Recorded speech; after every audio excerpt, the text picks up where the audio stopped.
Hey everyone, welcome to the part 3 of data modeling in Power BI.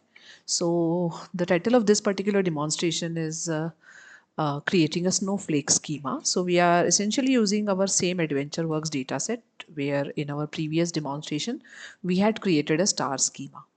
So star schema basically has a central fact table. As you can see over here, this is our central fact table, which is connected to the various dimension tables. Okay, so the dimension tables are the entity, they contain the details of various entities in our system.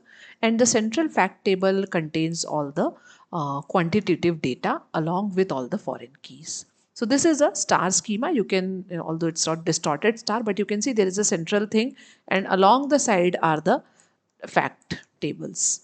Yes, there is a fact table and along the side are the dimension table forming a structure like a star. Now when we come to a snowflake schema, so snowflake schema again has the same kind of structure as star, but instead of having the fact table as the endpoint, the fact tables can again split into multiple sub tables. Okay, so in order to manage complexities, it could happen that a particular dimension table is containing the data which is related to which can be broken down into sub portions. So we can create a sub table kind of structure over here.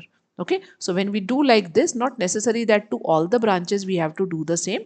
Wherever it is applicable, we are going to expand that particular thing into further dimension tables. So this is a snowflake schema. So it's a more complex to design and understand kind of thing.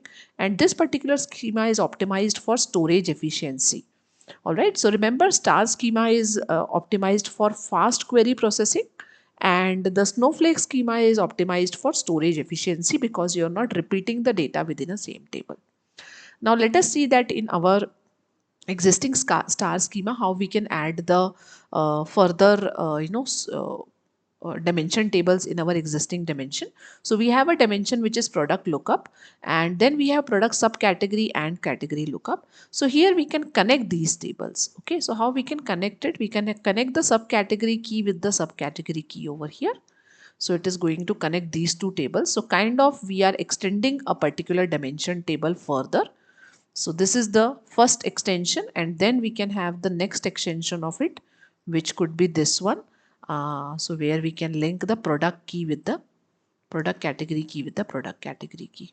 Okay, so this could be a extension that we can do for our existing schema, and it becomes a snowflake schema where a particular dimension is further broken down into subtables. So yes, so this is a small demonstration. So whenever you are, a quick note that whenever you are designing any schema, please remember that you have to break it down, break down the relationships to as atomic level as possible. So that they are more integral and they are more scalable. So if you put everything in a single table like we do in a merge query, so although it will be an easier operation, but that operation could not be very dynamic and it will be very heavy storage wise, and it will be a very slow, it will give you a slow query performance. So yes, that's it for this demonstration. Thank you so much.